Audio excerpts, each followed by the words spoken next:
सच्चिदानंद सदगुरु साईनाथ महाराज की जय। ओम साई राम। मित्रों, आज का ब्लॉग आप सभी हमारे साई परिवार के लिए विशेष लाभकारी और कल्याणकारी है, क्योंकि आज के ब्लॉग में हम आप सभी लोगों के लिए पितृदोष है क्या, पितृदोष का कारण क्या है, पितृदोष का निवारण क्या है, उपाय लेकर के आए हैं।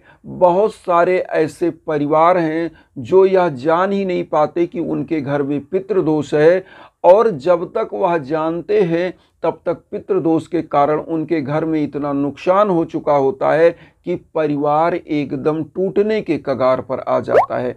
तो आज यह जानना आप लोगों के लिए ज़रूरी है कि पितृदोष है क्या, पितृदोष का कारण लक्षण क्या है, पितृदोष का निवारण क्या है। तो यह 3-4 चीज़ें आप लोग आज जान लीजिए और इसके लिए आप भी उपाय कर लें अगर आपके घर में यह लक्षण विद्यमान है। तो सबसे पहले पितृदोष होता क्या है। देखिए, पितृदोष इसी को बोलते हैं पिशाच दोष या पितृदोष। पितृदोष आपके जो पूर्वज होते हैं जिनकी असामयिक या तो मृत्यु ही हुई। असामयिक मृत्यु के अंतर्गत पहला नंबर एक्सीडेंटल मृत्यु, कहीं एक्सीडेंट हो जाना किसी भी प्रकार से। दूसरा, कहीं डूबकर जल में या कहीं भी ऐसा मृत्यु हो जाना, कोई आत्महत्या कर ले, जहर खा के, फांसी लगा के या कुछ ऐसी।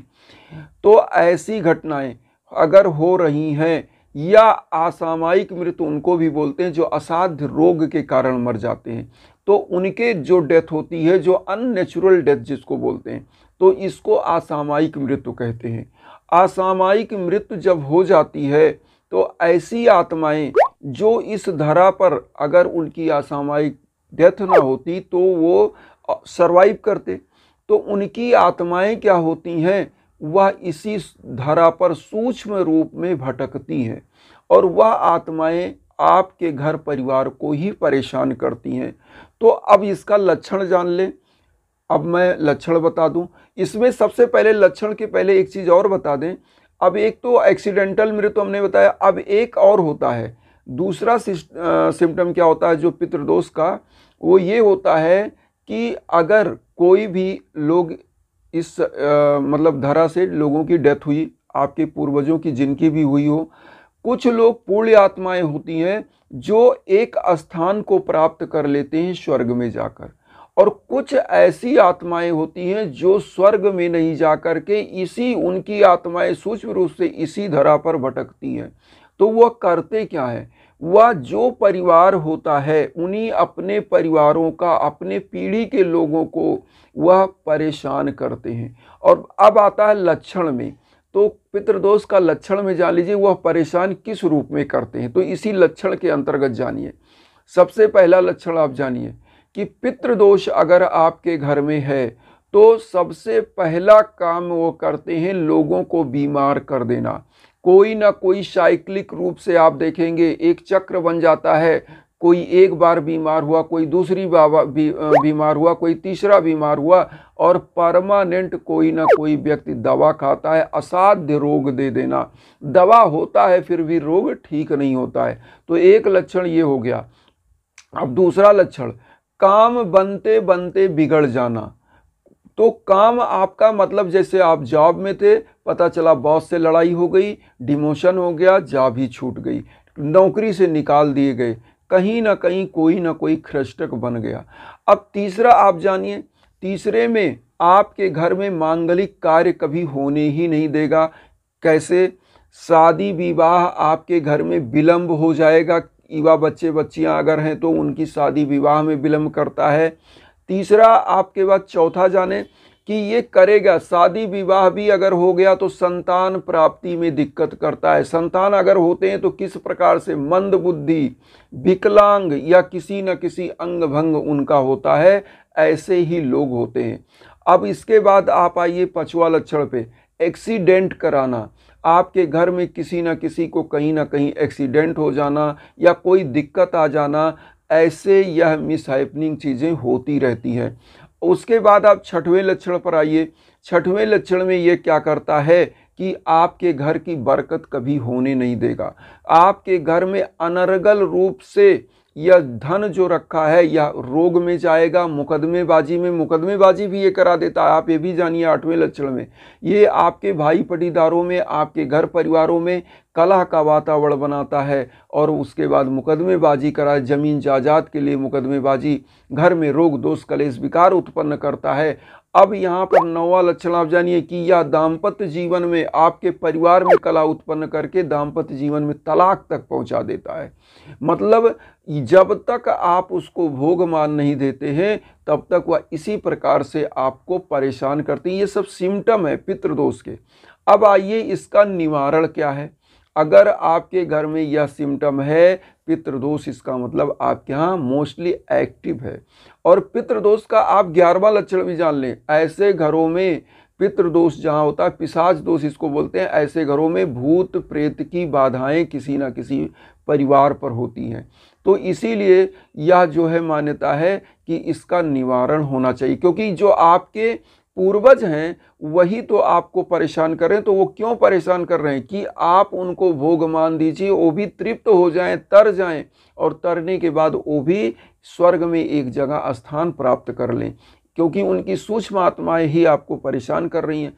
तो अब इसका निवारण क्या होता है। श्रीमद् भागवत का पाठ कराना बड़ा उपाय, जो सबसे बड़े उपायों में से माना जाता है। श्रीमद् भागवत का जो है पुराण का पाठ कराइए। तो पहला तो ये हो गया। और उन निमित्त से होता है आपके ज्ञात और अज्ञात जो भी पूर्वज असामयिक मृत्यु हुई है, तो इस श्रीमद् भागवत के पाठ के बाद वह तर जाते हैं, अपने स्वर्ग लोक में एक स्थान को प्राप्त कर लेते हैं, फिर वह आपको परेशान नहीं करते। अब ये बड़े उपाय हो गया। मान लीजिए इसमें खर्चे ज़्यादा है तो हर व्यक्ति तो नहीं करा सकता। अब आइए इसमें एक छोटा उपाय, पितृदोष की शांति। पितृदोष की शांति कैसे होती है कि कुछ पंडित होते हैं, उनको आप करिए कि पितृदोष की शांति करवाना है। पितृदोष की शांति वैसे देखिए गया में होता है, उत्तर प्रदेश के बनारस के नामक स्थान पर होता है, वाराणसी में, उत्तर प्रदेश में ही प्रयाग में भी हो जाता है, यहाँ भी गंगा जी हैं। तो जहाँ नदियाँ हैं वहाँ पर यह पितृदोष की शांति होती है। उत्तराखंड में भी होता है। इस प्रकार से जहाँ जहाँ पर नदियाँ हैं, बहुत सारे लोग जहाँ भी आप जिस प्रदेश में रह रहे हैं, अगर आपके आसपास नदी है, वहाँ के पंडित जानकार हैं, उनसे आप मिलेंगे, पितृदोष के बारे में बात करेंगे तो वह बताएंगे। और पितृ गायत्री मंत्र का जाप करा दीजिए, 51,000 सवा लाख मंत्र, और उसके बाद वह त्रिपिंडी श्राद्ध कर देते हैं। तो त्रिपिंडी श्राद्ध जब हो जाता है तो भोगमान प्राप्त करके आपके पूर्वज जो पिशाच दोष आपके घर में बना दिए हैं, वह तृप्त होकर के एक स्थान को प्राप्त कर लेते हैं स्वर्ग में, फिर आपको परेशान नहीं करते। तो ये दूसरा उपाय। अब कौन सा उपाय आप खुद से कर सकते हैं आप जानें। पीपल के वृक्ष में डेली जल दीजिए पूर्वजों के नाम पर। ओम पित्राय नमः मंत्र का आप जाप करते हुए पीपल के वृक्ष में जल दीजिए। 1 लोटा जल, 1 धूप बत्ती अगरबत्ती जलाकर प्रणाम करके चले आइए।